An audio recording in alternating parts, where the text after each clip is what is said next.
Shalom, I'm Rabbi Deborah Smith, called Reb Deb.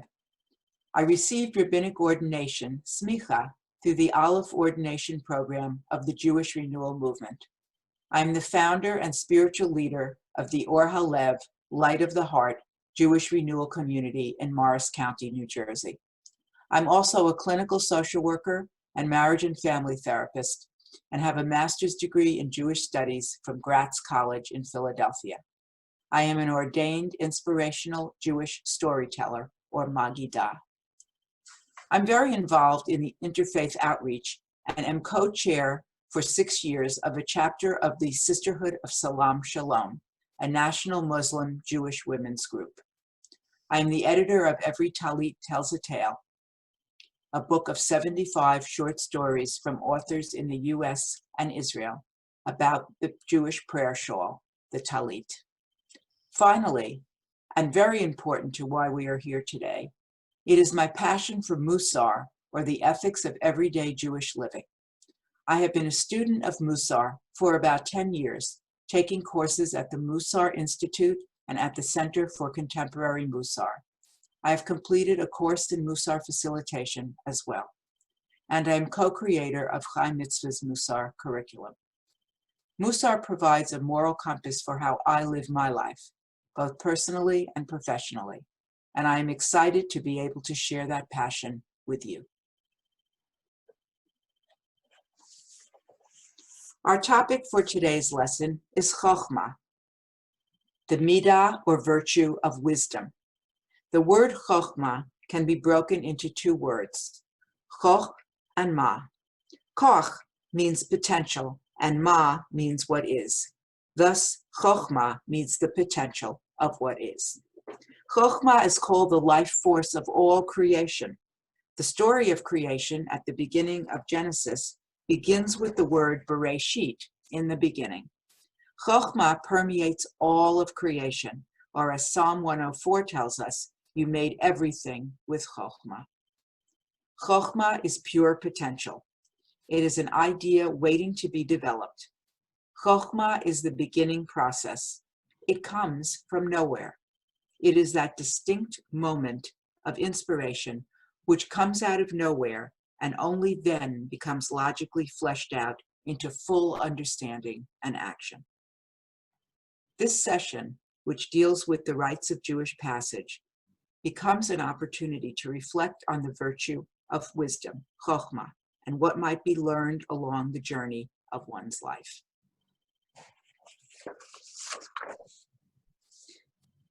We will now look at several selected texts, actually several of my favorite texts from this lesson on wisdom, or chokhmah, and some practices will be offered on how you can embellish this work with your groups. As I said, the texts I've selected are my favorites. They are particularly the ones that I find meaningful because they deal with how we interact with others. How is the midah, the trait of wisdom, chokhmah, cultivated and developed through our interactions with other people? I turn your attention to text 1, a quote by Ben Zoma from Pirkei Avot, the teachings of our ancestors. Chapter 4, verse 1. It says, "Who is wise? One who learns from every person." Immediately, we are put into relationship with other people as we begin to think about this text. We are not isolated. We are not gaining wisdom or chokhmah in our isolation, in our individuality, but developing this trait in our relationships and interactions with others. Encourage your group members to share. And in fact, if they are hesitant to do so, you may need to be, as the facilitator, the one who shares first. Remember, allow time for silences. Value the silence as time that people are taking to perhaps think through what would be valuable to share with others. Let the silence sit as you encourage others to jump into the conversation. Two other texts that I'd like to point out among my favorites are text 4 and text 5. Text 4 tells us a wise man hears one word and understands two, a noted Jewish proverb. And text 5, linked to text 4, says the highest form of wisdom is kindness. This text from the Talmud. We see the interaction and the value of interaction with others in the conversation that we are directed to for these texts. How do we really learn to listen to someone? How can we read verbal cues and nonverbal cues and hear and understand beneath the surface of the words that someone is offering? And above all, how do we do this with patience and compassion? All of this, again, stressing how we interact with others, that we cannot develop the trait of chokhmah or wisdom in a vacuum. We need to do so in our dealings with other people we encounter in all aspects of our lives. Each of the teachings in each of the booklets regarding the midot, the traits, the character traits, has a section called practices at the back. For this particular midah of wisdom, I would like to focus on the trait and practice that helps us develop an ethical will. What is an ethical will, you may wonder?